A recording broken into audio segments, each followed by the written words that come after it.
როცა აი ვენდეში იგებს ეპიზოდს. დემბელე ხვიჩა ანიშნებდა გამაყოლეო, გააყოლა ხვიჩა კვარაცხელია! 4-0 პირველი ქართული გოლი ჩემპიონთა ლიგის ფინალში.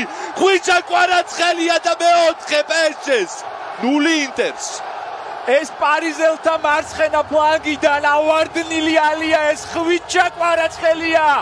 ასე ხდება ტაქტიკის განულება ინდივიდუალური გელით. კვარამ გაუტანა ინტერს და კვარამ გოლი გაუტანა ისტორიასაც.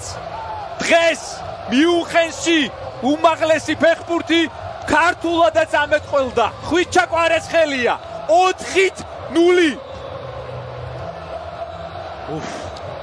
რას მოვესწარით?